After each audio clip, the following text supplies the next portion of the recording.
सौजन्य से आजाद हॉस्पिटल, इंदिरा नगर, उन्नाव। कन्नौज से बड़ी खबर। केंद्रीय कानून राज्य मंत्री एसपी सिंह बघेल ने सपा पर बोला हमला। केंद्रीय कानून राज्य मंत्री एसपी सिंह बघेल ने बोला सपा पर हमला। कहा 2012 में वैश्विक कीर्तिमान रचने वाली सपा 2019 में पूरी तरह हारी।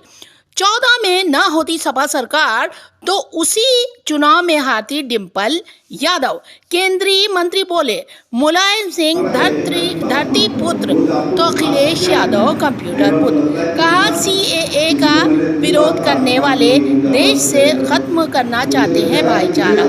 सीएए पड़ोसी देशों के पीड़ित अल्पसंख्यकों की रक्षा करने वाला कानून। कहा सैफई परिवार की 4 सीटें फिरोजाबाद, बदायूं, आजमगढ़ और कन्नौज हमने हथियाई। इस बार मैनपुरी जीतना का भी केंद्रीय मंत्री ने किया दावा। लोकसभा चुनाव को लेकर भाजपा कार्यालय में कार्यकर्ताओं को संबोधित कर भरा जोश। Azad time news bureau report, Kannauj. सर की बीच 24 में चुनाव को लेकर सैफई और गांधी परिवार की सीटों पर लड़ने वालों के लिए क्या रणनीति तय की गई है? रणनीति जो फौजें शांति काल में पसीना बहा लेती हैं उन्हें युद्ध के काल में खून बहाने की आवश्यकता नहीं पड़ती है।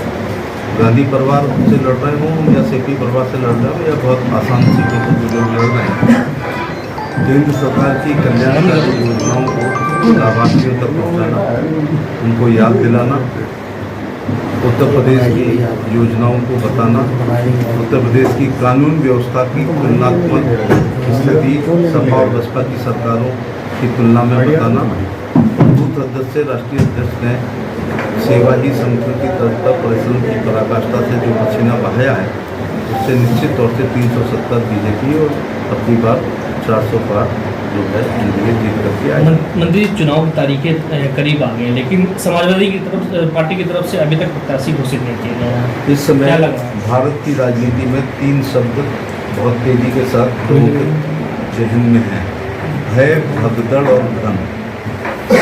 तो जो लोग प्रधानमंत्री बनने के सपने देख रहे थे, 6 महीने पहले विभिन्न सूबों के मुख्यमंत्रियों को बुके दे रहे थे, ऐसे तमाम लोग जो है एनडीए में शामिल हो गए हैं।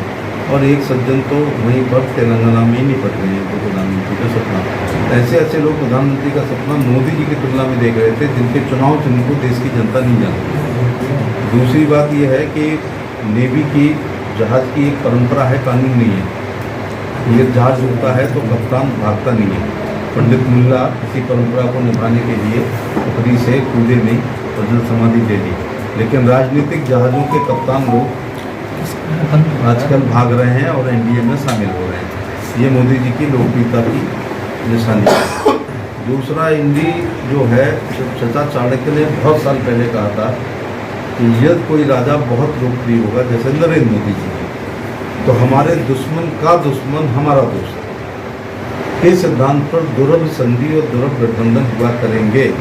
ऐसा ही एक गठबंधन नेतृत्वहीन सिद्धांत विहीन अवसरवादिता का हो रहा है। एक दूसरे को गाली देने वाले लोग गठबंधन कर रहे हैं इंडी से। इसलिए यूपी में, मैं यूपी की बात करूँगा, इसलिए नहीं हमें डर लग रहा है कि 2019 में सपा बसपा के गठबंधन के बावजूद कन्नौज लोकसभा जीत गई, जब बहन कुमारी मायावती, जिनको अपना वोट ट्रांसफर करने की क्षमता 2019 में थी, और समाजवादी पार्टी के लोगों का उनकी पीठ पर हाथ था वोट डलवाने के लिए, तो ऐसा 1.5 लाख वोट लेने के बावजूद भी डिम्पल यादव कन्नौज से हारी।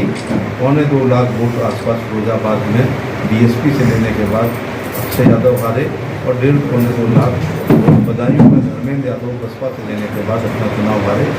तो सैफई परिवार ने सपा बसपा के गठबंधन में टॉप 5 सीटों को चुना। इसको अंग्रेजी में पिक एंड चूज कहते हैं। एक साहब आजमगढ़ गए, एक फिरोजाबाद, एक कन्नौज, एक बदायूं और एक मैनपुरी। और बीएसपी से 1.5-2 लाख वोट लेने के बाद 3 लोग अपनी टॉप 3 सीटों पर हारे। और जो चौथी आजमगढ़ जीती वो भारतीय जनता पार्टी ने उपचुनाव में, जब अखिलेश यादव जी ने इस्तीफा दिया करने दी, और रामपुर को भी हम लोग जीत लिए हैं। मैनपुरी सीट अजय है रही अभी तक, लेकिन 94,000 से आदरणीय स्वर्गीय मुलायम सिंह यादव जी तब जीते जब बसपा ने उन्हें मिनिमम 1 लाख दिया था, तो वो 94,000 से जीते। अब एक तो बीएसपी का गठबंधन नहीं है उनके साथ, दूसरा सपा के पास मुलायम सिंह यादव जैसा कद्दावर नेता मैनपुरी के लिए नहीं है। और हो सकता है भारतीय जनता पार्टी पिछले 85 से कुछ 81-85 दे दे, तो हम मैनपुरी को जीतने का भी पूरा प्रयास करेंगे। क्या मानते हो मुलायम सिंह की राजनीति और इस सब की राजनीति में फर्क- जमीन और आसमान का जितना अंतर है, किस तरह का फर्क दिखता है आपको? एक फर्क ये रहता था कि मुलायम सिंह यादव जी अपने कार्यकर्ताओं के लिए पूरे डिवोटी थे, वो आंदोलन के जनक थे, धरना विधि प्रदर्शन से निकल करके आए थे, ये सुविधा भोगी है। वो धरती पुत्र थे, ये ट्विटर पुत्र हैं। तो ये बड़ी घटना होती है तो ट्वीट करते हैं, केवल मौके पे नहीं जाते हैं। तो भैया जी ने कहा था कि चर्चा पर्चा राजनीति में रहना चाहिए। कि 2022 के चुनाव से 5 महीने पहले निकले थे, 4.5 साल तक आराम कर रहे थे और न चर्चा में रहते हैं ट्विटर से, पर्चा बांटते नहीं है कि इस तारीख को इतने बजे सम्मेलन होगा, और जब रैली नहीं होती है तो पर्चा भी नहीं होता। सर बसपा